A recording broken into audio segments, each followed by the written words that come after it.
We are live. Hey guys, it's David here with the Whiskey Rebellion. How's everyone doing? Joined here by Rob and Gino tonight. What's going on, guys? What up? What up? How we doing? Monday. Been a while since I've been on. Yeah, it's been a little while. So you got a couple of weeks. You and old Shitty right again, eh? Me and old Shitty are on the road. Yeah, I was saying before we started, traveling. You got your co-host with you. Got my co-host here today. We're carrying. So I guess I'll just start off. So what are you drinking? What'd you pack in there? Traveling in Ohio. I did. I'm traveling. I got to find the local liquor store and stop in. Of course. And they had. This is a Woodinville bourbon, toasted with. It's got toasted applewood stays. It doesn't have anything on the age statement that I can find as to how long it was toasted or how old the bourbon is going into it, but I haven't sipped it yet. So so this is first up, huh? What do you think? That is really tasty. The little bit of the applewood comes through, the toasted comes through. It's got a nice little caramel sweetness. You getting that vanilla that typical vanilla bourbon, and there's some citrusy thing that's happening there too. And I don't know if that's coming. Maybe it's a bite from the apple, but so the funny thing, I'm taking this bottle apart. Yeah, show us that we had a little bit of a pre-show going on here, and then what happened with that cork, man? There's the topper, and I took the wrap off, and I went to pull it, and the cork just came right out of the topper. It was glued into there. It didn't break the cork. It didn't break it down into it. That's a full cork. Yeah, at least thankfully it didn't break the cork, but it looks like that could happen pretty easily. It's like you just bought that. I just bought that. It's like the glue didn't set in when they glued the topper onto the cork. But it is quite delicious. So I got Old Shitty's carrying. It's got a bottle of Smoke Wagon, uncut, unfiltered. Nice. A barrel bourbon company private barrel select from a shop over in Indiana. It's got some Knob Creek 15 and a bottle of Weller Special Reserve. And because I was at a wedding this past weekend and I really haven't taken it out of the car, I took some vodka. It was a beer and wine type wedding. Yeah. So it was at a farm. We walked out to the car and, vodka for mixers. I've made some vodka drinks. I made some bourbon drinks. So I've got cherries in there for old fashions. I've got sweet. I've got the agave nectar for the sweetener. I've got sweet vermouth and Campari to make boulevardiers. I'm traveling with the whole bar. That's you know what, that is friggin' admirable, honestly, when you think about it. Like, that's everything you need to make yourself a cocktail the way you like it anywhere you go. I mean, I can appreciate that. I can really appreciate that, honestly. I didn't think I ever really understood before that was like part of the use. I just thought it was like when you toss some extra bottles in to carry around with you, but like you've got a whole little like I got setup in there. Yeah, I got the whole bar set up, man. Old Shitty, man. Old Shitty can carry it all. Don't count her out, man. No, that's awesome. But yeah, can I ask what you gave for that bottle that the topper fell right off of?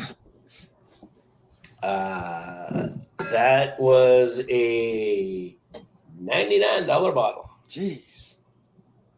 It sounds like it's good whiskey. Maybe the only thing, no age statement, kind of, that always raises, a question mark. Yeah. If you like the way it tastes, that's kind of what matters the most. It doesn't have that young heat. Gotcha. You could, like, if you're drinking a 2-year-old, 2 to 3-year-old whiskey, you can, at least I can really get that heat, that ethanol initial burn. The flavors will come through. It just takes a bit longer. Yeah. Yeah. And I don't like that initial burn. Gotcha. So that reminds me of that pinhook I had on, what was that, last week, the rye. It was young and you can kind of tell, but it didn't have like a burn really to it. It didn't have that Right. ethanol thing going on, which was good, but also you could tell like obviously it could have benefited for another year in a barrel. Like it really would have shown, but it just wasn't quite there. Not bad, but just wasn't quite there. Yeah. Anyway, so it sounds like an interesting pick, but like, damn, is that disappointing to spend that kind of money and have, it's just something like that for for your troubles. Like you're kind of expecting, at that price point, you're expecting a little more quality on, is that essential? Not really, unless the cork breaks the bottle or something. But Right. like, you don't. It just seems amateurish, So that's a little disappointing. But it sounds like good whiskey. It sounds like it is. It's. I'll tell you what. I'm sitting here and letting it. I'm still getting flavors in the mouth. It's got a nice long finish on it. Nice. That's their toasted bourbon, right? It's worth toasted applewood. Like it's toasted applewood toasted. So it's worth it. Sounds like a caramel apple, something like. Yeah, it feels like it would be. It's worth that $100 price point. Mm. Well, good to know. I tried their rye. I didn't really care for their rye, so I haven't purchased any other of their products yet. So I'll have to look for that one. Okay. Their 4-year bourbon. They have a bib bourbon that's really good. Mm-hmm. And this I think Woodinville is out of Oregon. They're a West Coast distillery, but their initial stuff that I had 4 or 5 years ago was definitely hadn't aged yet. I think we're at that point now where they're getting into the stock that they've got aging. They've got sitting there, and they can put out a good nice aged product. Cool. Good shit. Keeping this on track. Gino, what are you drinking tonight, sir? Penelope. The rosé cask finish. There you are. I was able to pick that up over the weekend. That's so pretty. Got issues with the cork on this too. It's kind of a neat having thing. A bad cork night on here. Yeah, as you can see, the cork is not your traditional cork. It's a glass stopper that is a royal pain in the ass to take out. I mean, you can see this thing. It's glass stopper, a little bit of got the rubber thing around there. Yeah. It is a royal bite in the butt to take out. But beyond that, dude, this is one to pick up. This ran me about 75. I remember, I think it was $75. I picked this up at one of my local places that I think I've seen it for that. Yeah. And I haven't cracked mine yet. I got a rosé and I got a Valencia at home. Oh, I love the Valencia. If you like the orange flavor in it, yeah. Nice. But this one here, I'm really starting to enjoy it. It's got right off the nose. Look at Chuck. Yeah, Chuck. Yeah, Chuck's here. Hey, Chuck. He's traveling Old Forester, 1924. I don't think I've seen that. Nice. One. High and Wicked Foursquare and Forester single barrel 100 proof Maryland pick. Man, very nice. Yeah, he always travels well, doesn't he? That's that 10-year-old Forester they just came out with. I've got a bottle back there I haven't cracked yet. 1924. Yeah, that's one I'd like to find. Chuck, I was just talking about that 1920. Chuck's in Ohio too. Yeah, mm-hmm. You guys are both in Ohio. You know what's really funny? I'm wearing a shirt for Rock on the Range, which is in Columbus, Ohio. The festival. I didn't plan that. I swear I didn't. But I guess we're all repping Ohio tonight. But I'm about that was 30 minutes from Columbus. Yeah. But hey, if you can find this, I recommend you picking this one up. It's a very, very nice bourbon. It's from their Cooper cask series. Like it says right there on the label, it's finished in rosé barrels. So, I mean, to me, right on the nose, you get the normal stuff. You get the vanilla, you get the caramel, you get the toasted oak on it. But one of the things that comes up front that I really wasn't all that prepared for was the cherry and hints of strawberry.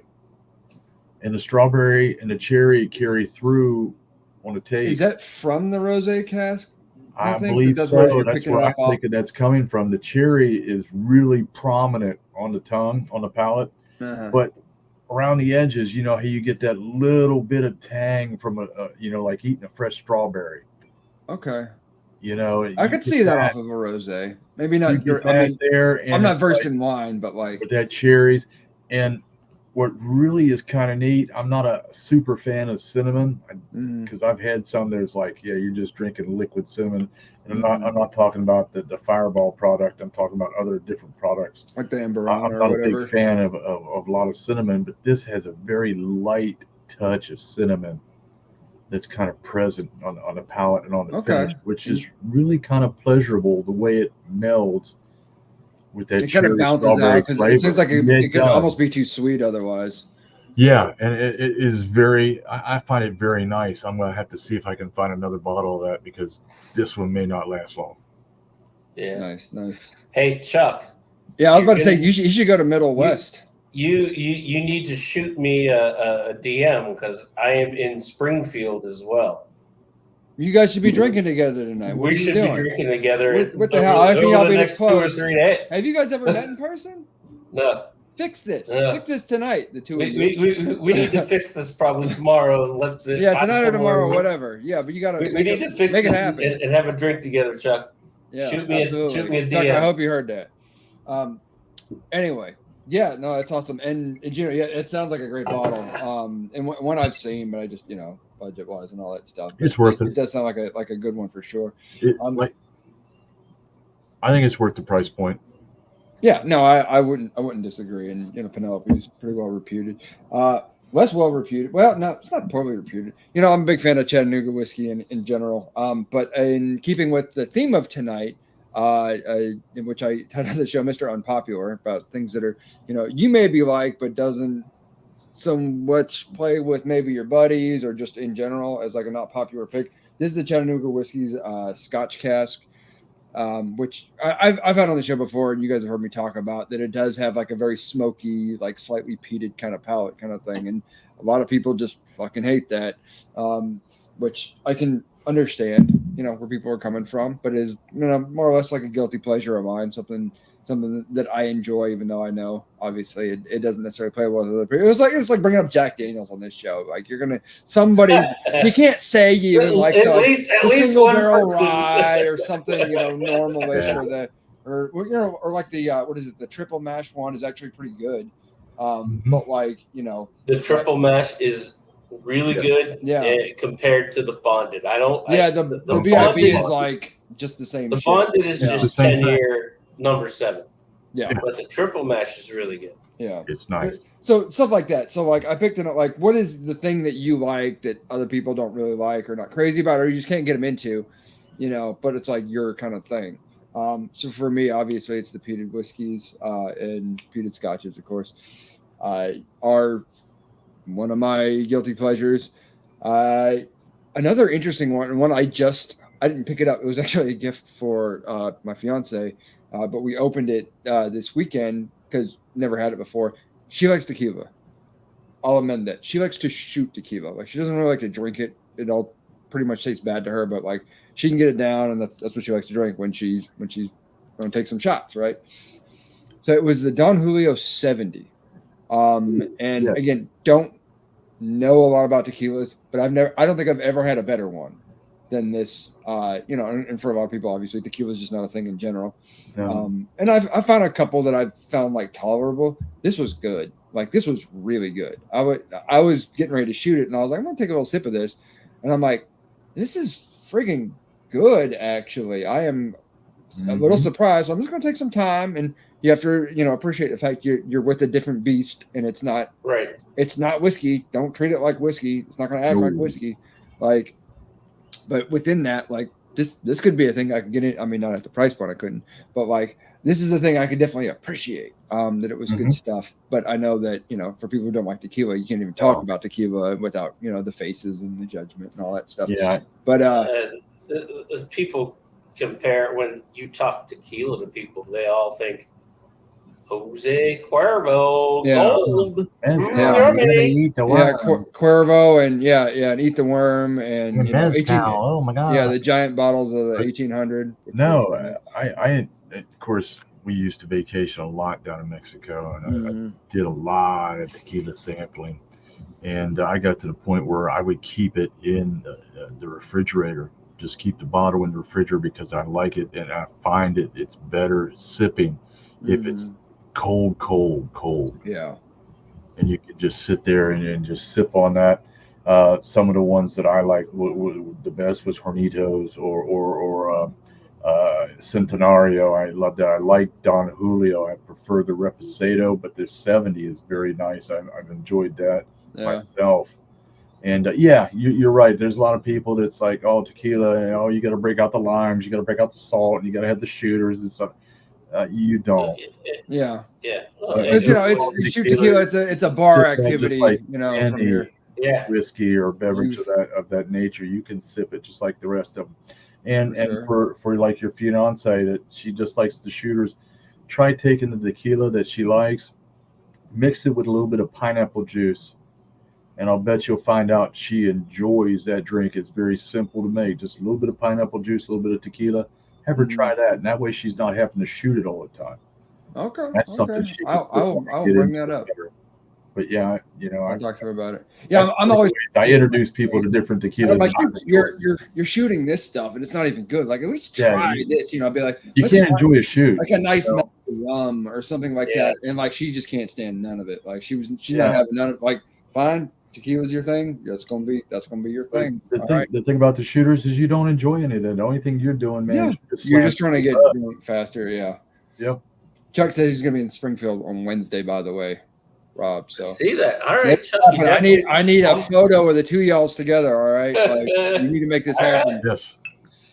I'll kick you so I know a buddy of mine at the cigar shop turned me out. He was a bourbon guy. He kind of switched over to tequila. He got into Dobel,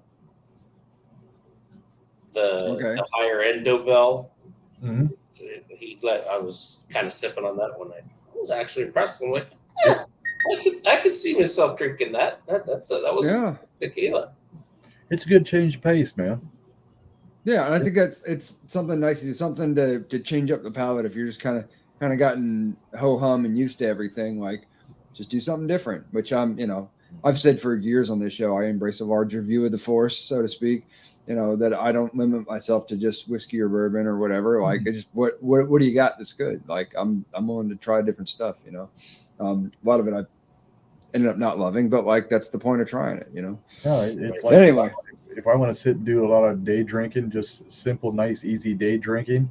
One of the things I like, especially over the wintertime, is I'll take some. It's the flavored Crown Royal. It's the Crown Royal apple. Yeah. And I'll take that and mix that straight up with cranberry juice. Have a Washington apple. There you go.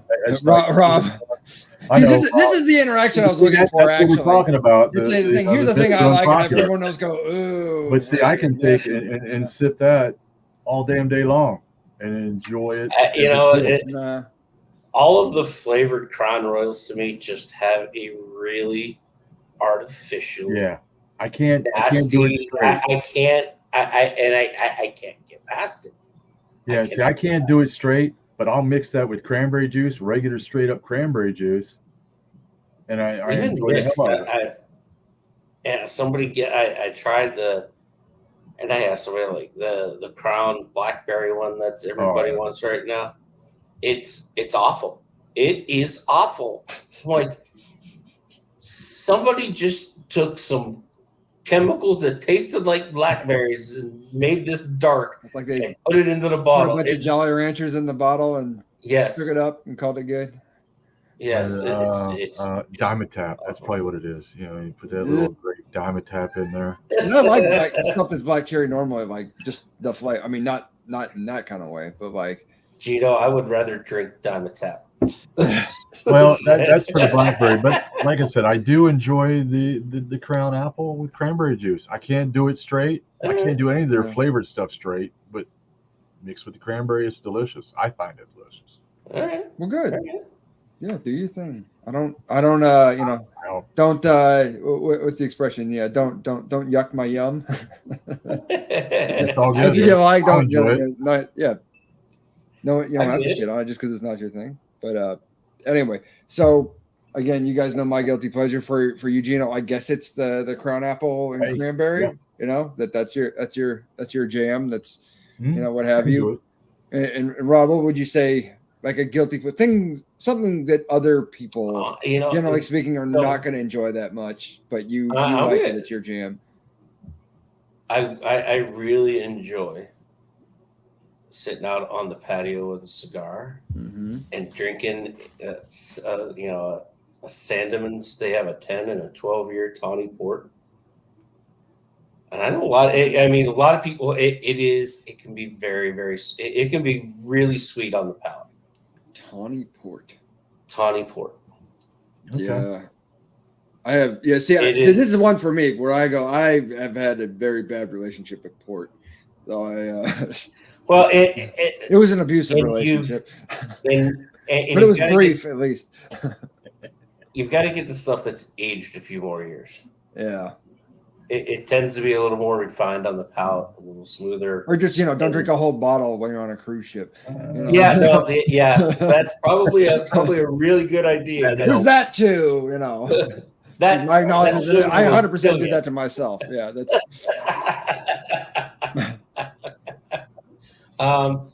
There's probably more that I don't like that I could go on about, but guilty pleasures is probably going to be like a nice tawny port on the patio with a cigar, an aged tawny port. I'm not going to just buying like the regular Sandeman's that's 4 years old. You got Chuck in your corner on this one. It's excellent. His wife loves Sandeman's. There you go. Yeah. I actually got Godfather himself bourbon this weekend. To do what now?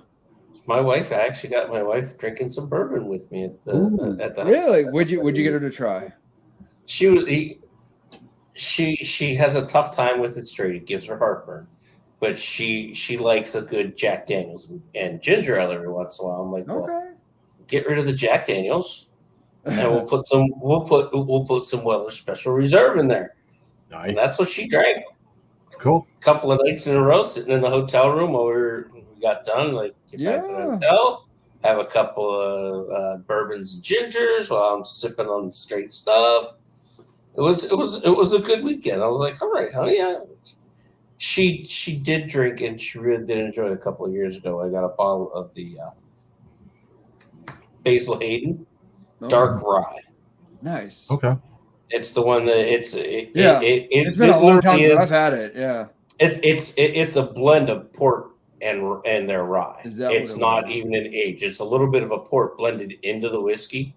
Still comes out at 80, but it's a little darker, and it didn't give her that heartburn because of the sweetness from the port. The port kind of mellowed it. Okay. Mellowed it down. So which basil's pretty tame anyway. Basil's already pretty tame on its own. Yeah. It's what it is. But but she enjoyed it. Well, there you go. That's the tough thing, is getting people to trying to convince people of. It's a shame. I should have saved this. I almost should have saved this topic for when Jody was here, because I know we would have gotten some pretty up there kinds of takes about everything. We'll have to bring it up to him again. We'll have to ask him what his guilty pleasures are for all that, if you can stay on topic. But I wanted to go from that. I was actually having this conversation earlier. I was talking with someone who actually watches the show, but like outside of liquor, like what would you say is like your thing, or like your unpopular? Well, for me, it's more controversial than unpopular, but like I like pineapple on pizza. Fight me. Like, I don't care. Like, I think it's delicious. I don't care. I don't care what's wrong with it. Call me an abomination. Good. This is the reaction I wanted. I wanted you to struggle with it. I mean, to say something and be like, oh man. Would I ever eat it? No. Do it. I won't bash you for eating it, David, but no, but hey, no. Everybody's got their jam, man. Everybody's got their thing, right? So what's yours food wise, Rob? Guilty pleasure, the thing that you do or you enjoy together, some kind of combination that probably most people would, or well, I don't even say most people, but plenty of people like pineapple on pizza. What the hell are you doing? But like, what's the thing? and it's if and where I can find somebody who butchers from whole cuts their own beef to grind. So let's say, the big thing in burgers is. Hey, Jennifer. She said, Jody on topic? Nope. Yeah, we know. You know. She knows. So like they'll take chuck and they'll take some sirloin and maybe some brisket and they'll grind up those whole meat cuts to make their ground beef. Oh, okay. Okay. I love me a cannibal sandwich. Cannibal sandwich. Okay. I know what you're talking about. So all you're doing is taking the raw beef and making a nice thin patty with some shaved onion on it, a little bit of mustard, some salt and some pepper, in between a bun or a couple slices of bread. You got you a cannibal sandwich. Okay. But you can't use off the shelf store ground beef because fresh beef. Those ground beefs they're good. I don't want to. Nobody take me wrong here. I don't want to diss store-bought ground beef, but those ground beef, when they're trimming scrap for those ground beefs, that's why store-bought ground beef you should always cook to 165 degrees. Those are some of those portions of those beef have touched the stomach. They're in that region where the cavities are, where you get the bacteria that can cause some harm. Yeah, but if you're getting cuts center cuts of beef that are ground up, they've never got near those organs. Haven't gotten near the organs. That's and your high end burger shops do that. They'll get a blend made for them that doesn't have all the scrap trimmings in it. But if you can, if I find somebody that's got a really good. So that means you take it to a lower temperature then or something like that? No, when you cook you don't cook it. It's raw. What? Yes, it's raw. It's cannibal. Wait a minute. Okay, all right. Well, I mean, food too. It's human flesh doesn't mean. Yeah, no. It's raw. So ground raw meat and onions on a bun. Salt, pepper, a little bit of mustard on a bun. That's some straight up that's cannibal sandwich. Have you started watching the Fallout show? That's almost like pineapple on pizza. Yeah. Yeah. There's a ghoul who makes some ass jerky. I'm not kidding. They make a lot of things, man. Yeah. That's wild. I saw somebody. Okay. I know okay. Yeah, you might lose me on that one, honestly. But the uncooked ground meat. I hear what you're saying, and I understand kind of It'd be interesting. I probably would like the biology behind it, maybe. But I mean, if you go to a high end restaurant and you get steak tartare, that all that is chopped up tenderloin, filet mignon. Okay. Put a little bit of pickling stuff on there, Yeah, but it's not a lot. No, it's not a lot. But I know what you mean. And I would try that sandwich. I don't know if I'd finish the sandwich, but I'd try. I'd try it too. I am that guy. I would do it once. Factor, you know what I mean? Yeah.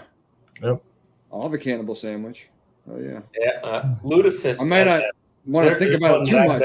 But for what? There's something I've never tried that I want to, but everyone I see that's had it it's just a scary thing. What is it? It's called lutefisk.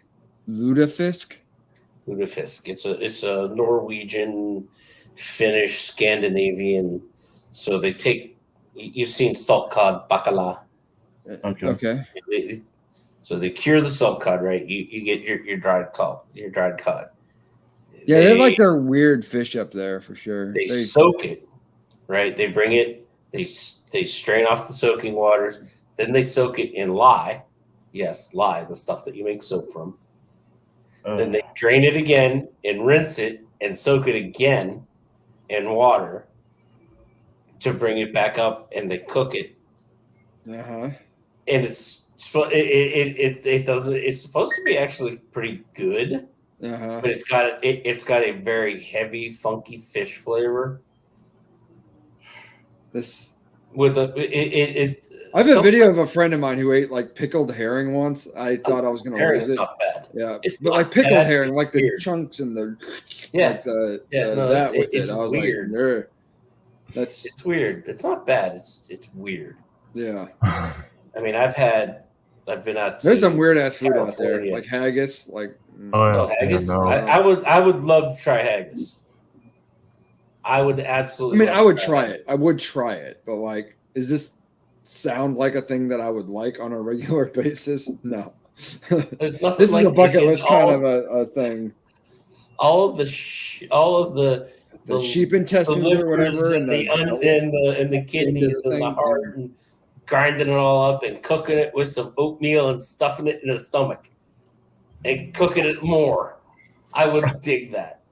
I mean, it's gonna have a very minerally Yes. flavor to it. Yeah. Yeah, it would. I would absolutely eat eggs because I'm that guy. That's why they had peated scotch, because they had to purify your insides. Consuming Yeah. that, had to shellac all your guts with the peat. Dang. Okay, Gina, what about you? See, I would Mine's tame not with a pineapple on that pizza. exotic. What do you got, Gina? Mine- What's your mine- thing? What's your food thing that you Mine like? is definitely not that exotic, but I know some people that they every time I make it they just kind of Mm. But this I grew up eating these type of sandwiches. This is a sandwich, and you got two pieces of bread. You butter the bread. Okay. Then you put some ketchup on the bread. Then you put Ketchup some nice and butter. garlic bologna on that, and you make the sandwich. Bologna and ketchup And butter. and butter. Yes, Okay. Do you like? I enjoy that. Did you like Do you fry it toast up or? it? Nope. Grill it? Nope. You Just just Nope. It's not cut you down some just like that. bologna and garlic bologna. Garlic bologna. mortadella. Make it mortadella. What does that mean? Could. So mortadella is bologna that has the white fat cubes in it. Yeah. Have you ever seen bologna that's sliced down that has Yeah, the little I've white seen specks that. in it? Yeah. That's mortadella. When I was a It's kid, just- I used to think there was something wrong with it. Nope. Just No, but cubes of that's fat. something. It's got shit growing in there. I'm not gonna eat that. I grew up eating those sandwiches. I enjoy those. To this day I enjoy it. And every time I make one, my wife just gives me that kind of side-eyed look. It's like, yeah, You're nasty. yeah, man. So- I don't know. No. In that vein, as well, Bologna, one thing I do butter and ketchup. enjoy, You especially butter when I the travel bread. That is so unique. I've never even heard. You of take such a the first thing. thing you do is you butter the bread. Both pieces of bread, you butter the bread. Then you take the ketchup and you spread the ketchup out. Not a lot, just ketchup on it, and then slab of bologna in there in the sandwich. Yeah, all right. I mean, I kind of do almost the same thing with liverwurst sandwiches. I love liverwurst. Braunschweiger. Yes. A good Good dollop of Braunschweiger. mayonnaise. You can't use salad dressing. It has to be mayonnaise. Mm. You use mayonnaise, then you get a couple pieces of Braunschweiger. Then No you Miracle Whip ever. You gotta You gotta use that Dukes. Cool Whip. No, none of that shit. No Well, Miracle Dukes Whip. is And then Dukes Dukes really is the good, best. Yeah, I love like Dukes. Yeah, they're A my slice favorite. of onion on top of that. Till Billy Bam, makes one. that is flipping delicious. Okay. Yep. We need to talk Billy into maybe smoking some bologna. Ooh. Yeah, that'd be good. Do that. I've had smoked bologna on sandwich that before, like the thick cuts of bologna. Yeah. Yes. I That's some smoked. good I shit. had. I think I was in nice- Gatlinburg last time I had one of those. I did that last Actually, summer. I at did a nice Dollywood, they make them loaf of there. Bologna. I had a piece about that long. Took and scored it on the outside, seasoned it up, left it on the smoker all day. Just Nice. let it Oh, go to man. town. And brought it in with the meat slicer, nice thick slices, delicious. I'm glad I had dinner before I came on here. I wasn't ready for this. You brought that topic up with the food, Yeah, dude. see, we started out with fucking haggis and cannibal sandwiches and shit, and then now Scrapple, we've David. gone. Yeah. I've had scrapple. I can't do scrapple. I've had I've tried it. scrapple I can't do off it. of some little ass diner off the Pennsylvania Turnpike. I couldn't tell you the name of it. Had to have been in Scranton or Lancaster, man. Probably. And that's the only place that you've got to go to a little ass diner in Amish country in PA and get scrapple to get really, really good scrapple. Now, in a couple of the local I don't know what I markets got. in my area, they actually sell it in the nice cubes. You can go and buy it. But yeah, no, I tried it. It's not me. Yeah, explain what scrapple is for the people. Scrapple is kind of like bologna, but they don't use the meat. They use all of the other stuff. All the other stuff. all the other stuff. As long as you need to think about what's implied by that, people. There's the other stuff, not the meat. The other stuff. There's some meat in there. There's some heart. There's some liver. Might be some knuckles in there. Some cartilage. Some pig's feet. The pig's feet from the pig's feet. The brain. Here's another one. That says Delaware. Delaware is known for scrapple. Okay. Yeah, Delaware too, because they're and Chuck, I don't know where you live in Delaware either. So my route this weekend to New Jersey actually took me down into the first part of Delaware and across the bridge back up into New Jersey. There's actually a couple of neat places that I wished I had gone back and tried. There was a chicken pie place. There was a next time I'm driving and I'm not really trying to get somewhere, I can pull over and try pick a place out. See, that's my thing is when I travel, I never stop and smell the roses kind of thing. Like I'm trying to get from A to B. I'm gonna do it as efficiently as possible. That's like half the fun. And that's what I'm thinking. Maybe I'm missing out. You're not under time constraints. It's fun. I think that's the thing. There's always a time constraint with me. Like there's always a time constraint. Thursday going home, I know I'm leaving here a little bit earlier so that there is a wine and spirit store in Columbus, which I can make. Go to Middle West. That's I got to go there. What was that last summer when I came back with my granddad's car? I stopped and I picked up that bottle of the Pumpernickel Rye, which was really good. That they have there. Yeah, check them out if you're going to be in Columbus. It's worth because they'll let you taste different things than that. Yeah, they're getting a lot of hype right now. They just released a higher year age one that is supposed to be really good. Good, right over the shoulder there. There's the Middle West Rye right there. Okay. I enjoy that. It's delicious. Good. I know. I like their stuff. I don't know if it was an 8 or 10 year that they released. Actually, maybe I'll go back to that liquor store. But they had a nice little selection there, so I recommend it. I don't know if this had an age statement on it or not. It's a straight rye whiskey. The dark pumpernickel is what this one's called. Mm-hmm. 96 proof. Hold up the bottle. I haven't looked at mine in a long time.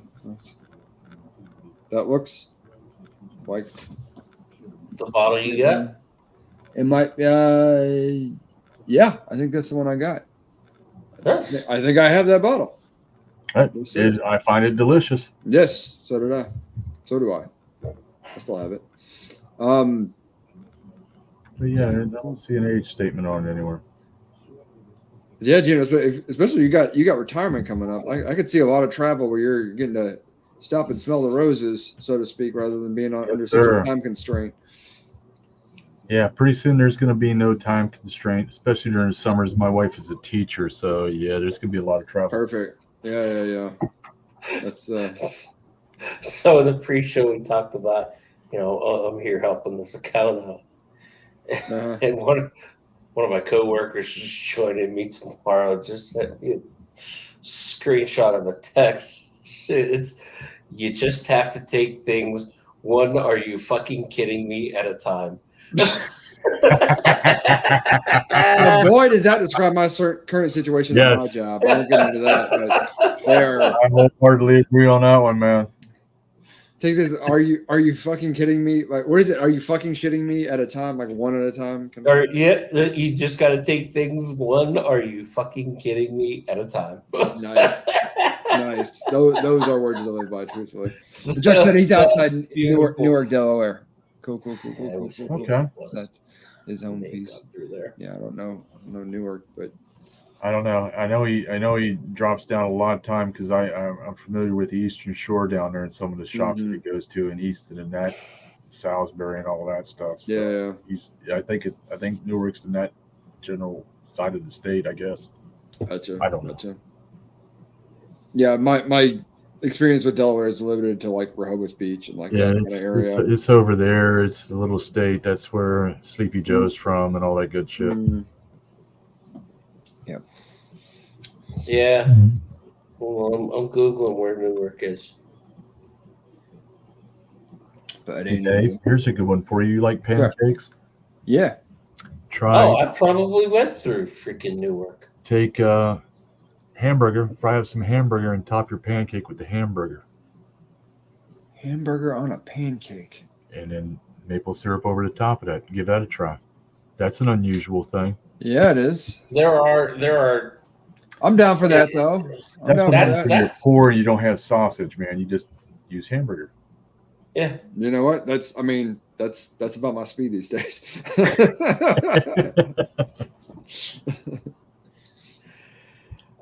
It'll come, David. Don't Subsiding on. Yeah, things are doing okay. Jenny, she's getting ready. She won't be graduated, but she's getting ready to walk. She actually did just get hired somewhere, but it's kind of like an in between. So things are easing up a little bit for us. Good. Too much into my personal business on the show and that, but we're making it. We're getting there. Cool. So and there is light at the end of the tunnel, which happens to not be a train this time. So we're excited about that and hopeful. So we're working towards things. But yeah, it's been real good. That's awesome. We go and make it. We've made it this far. Nice. We're going to keep on keeping on. I'm going to keep enjoying. Probably from the bottom shelf for a little while longer, but eventually things will ease back up. Ain't nothing wrong with the bottom shelf, dude. There's lots of good stuff on that. Man, I live down there, and I live down there happily most of the time. We've talked ad nauseum about the bottom shelf. Exactly. Evan Williams White Label, the Green River stuff, the Green River products that are out there now. Those things are fantastic for their price points. $30 price point. You can't find much to beat that stuff.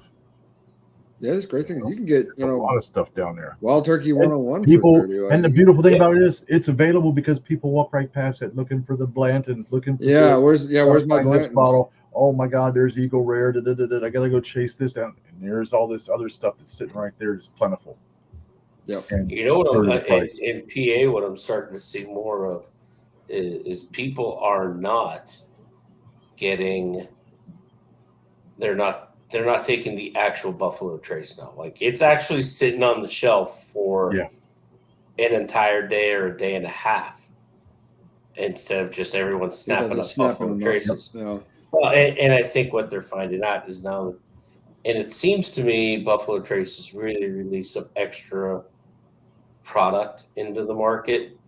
So they're not able to take that $27 Buffalo Trace bottle and turn around and flip it for $60. Yeah, because it's it was like this like quasi allocated status of just baseline Buffalo Trace, which is not a bad whiskey. Like it's not, but like this isn't the kind of thing you wait in the line for. Right? Absolutely not. Like you shouldn't do that. Like it's not that good. Yeah, it's not that good at all. No, it's like I'm sorry, it's okay. Yeah, I would drink Evan White Label before I'll drink that. Yes, but I'm not turning it down. Or if I'm going somewhere and they actually happen to have it just sitting on the shelf, and I say, let me get a bourbon and Coke, and they ask what kind, and I'm looking like.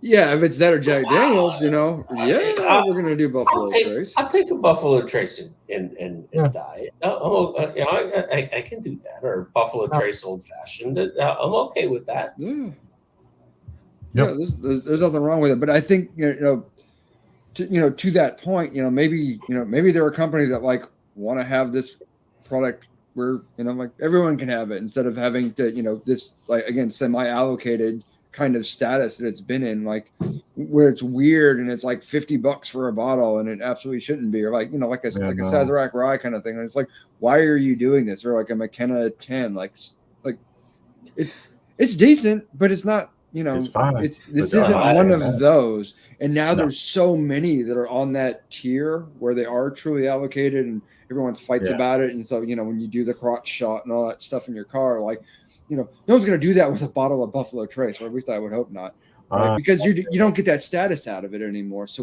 you don't have the same level of draw, you know? And so maybe I'm hopeful that part of the market is starting to settle down where it can feel a bit more normal. People can still chase the high dollar shit and all that stuff. But you get the prestige for the watch and the, you know, the car steering wheel and all that stuff. Like, good for you guys, you know. He's saying Sazerac Rye sits on shelves. Yeah, I've noticed that more. That wasn't true like 2 years ago. And one of the local places that I stopped there in Oakland, Maryland, Buffalo Trace sat on the shelf for a good 2.5 weeks. Yeah, just sitting there. No one. Sazerac is sitting on the shelves in PA. Sazerac, I can go pick up Sazerac right over in Oakland right now. Yeah, it's there. Not I don't. So, you know, I'm hoping that there is there is an expanding tier, and not just those products. Those products are okay, but they're not great. But like an expanding, you know, that tier of product where it's going to be accessible to people, and it's not a thing that you have to, you know, basically forgo. It's like, well, yeah, I got my one bottle of that for when I paid a fair price for it, but I'll never get it again because we're never going to charge a decent, you know, because I'll never pay $50 for a Buffalo Trace or Sazerac Rye. I mean, it'll be 20 years from now, you know, inflation adjusted, like in terms of value, to be equivalent of when I was paying, you know, $30 for it or less. Like that's where I'm at, and that's where I'll always be, you know, for something like that. But you know, it's not to say I don't want to ever, you know, never have it again. So, you know, here's hoping that that's happening, Mark. But yeah, we'll see. But guys, we are a little past time actually. So nice. I know, they're gonna throw us off. You know, they are gonna come get us. Yes, it was, and they're gonna hold us down and feed us Scrapple, and so we gotta go, guys. We don't wish that. Yeah, no. But no, I would Scrapple again, but it would have to be better than what I had. Yeah, no. I'll say that. Oh, one final comment from Chuck said BT and says Rye excited to be shelf items within a year. Cool. Perfect. That's what I wanted to hear. That's where they need to be. Yeah. Chuck, thanks for and everyone else who got in on the comments. Well, it was mostly just you and Jennifer. But thank you guys for participating in the chat. You know, I love to read those comments, almost all of them. Thank you guys for joining us. Thank you guys for watching and the likes and all that stuff. Really enjoy it. We'll be back next week. Everyone take care. Much love. Another special shout out to Billy. I know him and his family are going through some stuff right now. So just wanted to say again that we're all thinking about him and hope things get better. Yep. But Billy, we love you. Be good to yourself, man. Love you, Billy. Be good to yourself. Good. Take care. Okay. We'll see you guys next week.